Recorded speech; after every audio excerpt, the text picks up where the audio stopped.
Use artificial intelligence and Optastats to build your new squad for the new season. Analyse the highest owned players and most popular starting squad currently entered into the FPL. Upload your squad at fantasyfootballfix.com now to improve your FPL performance. Click the link below or head over to fantasyfootballfix.com to get started. So, we have, of course, my team, and as you can see, I'm on 30 points, and I have nobody playing in this fixture that is currently going on. Lundstrom is literally the last person on my bench. I fancy Arsenal to get a goal in this game. I fancy it to be Aubameyang as well, because, of course, Aubameyang is one of those players that I was very, very close to picking and just didn't pull the trigger on. A bit like Hudson-Odoi, who I was very close to pulling the trigger on and putting in my side. A bit like Grealish as well, who I also didn't put in my side. But the big story of my game week was, of course, that VAR did completely mess up my game week. Of course, McGinn could have had an assist if VAR hadn't got involved. And also, we have the Mane goal with the Trent assist that was also disallowed thanks to VAR, which was absolutely gutting. So, yeah, Sterling and Tomori. That's literally it. Of course, I didn't put the captaincy armband on the right player. It would have been better on Sterling, but it would have only got me a few more points.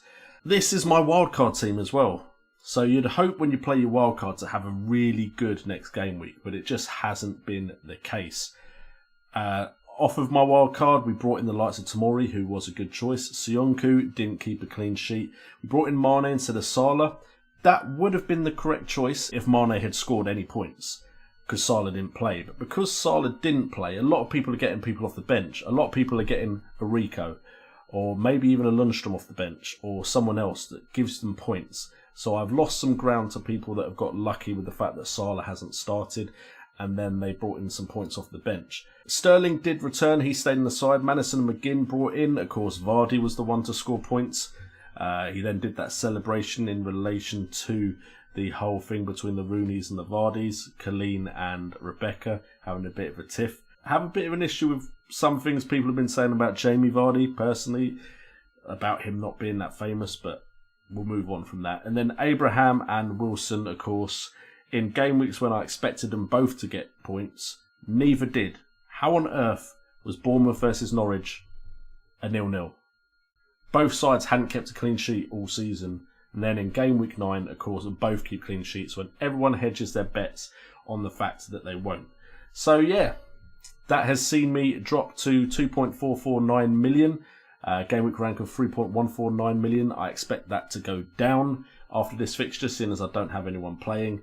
And it's not really looking that great for me. Now, the transfers I'm considering, and we'll go into more detail in hopefully a second stream this week before game week 10 starts. I am very interested in bringing in Callum Hudson-Odoi for McGinn or Grealish for McGinn, because I feel like Grealish is just that little bit more of a differential. If we have a look at McGinn, he is probably owned by a higher number of people, 12.9, and then Grealish is owned by 4.2. And to be honest, the price is the same, so I'm kind of leaning towards going for him. He does play more advanced. I feel like he could be a very important figure for Aston Villa. The only problem is the next two fixtures don't look that good. And then if I did bring him in, you're probably looking at those two fixtures not being that great either. So there's no rush on bringing him in. As far as Hudson-Odoi goes, I mean, the fixtures do look good, but do I really want to triple up? I've tried that with Liverpool. I've tried it with City, and it hasn't paid off. Will I be willing to try it with Chelsea when they've got Burnley, Watford, Crystal Palace in the next 3? They do have City, but then it's another 4 fixtures where you'd expect them to be able to do all right. And then, of course, there is a couple fixtures there that aren't ideal, Spurs and Arsenal. But again, the way they're playing, you could think they would get some points there. So those really are the ones I'm considering. I am considering, once the fixtures get a bit tougher for City, to move Sterling to Salah if I can figure it out somewhere else. I may get rid of Tomori just so I'm not tripled up on Chelsea if I do bring in Hudson-Odoi. Those are the transfers I'm really considering. But to be honest, it's about being patient. I haven't looked at all the stats yet, but in the games I saw parts of and the match of the day and Match of the Day 2 that I watched. De Bruyne looked like he could have got points. Sterling looked like he could have got more points. I'm excited for what he could potentially do with Benjamin Mendy back in the side. Mane, of course, had a goal disallowed. McGinn had an assist disallowed. Maddison, he did have a chance. I don't really remember Maddison having a great chance, though. Abraham could have scored points. He was my captain, of course. Then you've got Rico, clean sheet. I could have had that in my side. Alexander-Arnold could have had an assist, but it was disallowed because of VAR. So the fact is, there's points that could have happened for me. They just didn't.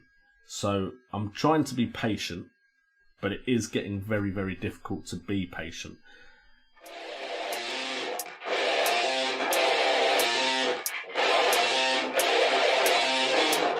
I said I got this, none of this radio pop shit. I dropped this, turning back the clock to rock shit. I cop it, said knock knock, I'm on this. I'm hot bitch, like a hot bitch, it's tough. I lock in, I got this, radio drop this. Hot shit, just watch this, I fucking promise.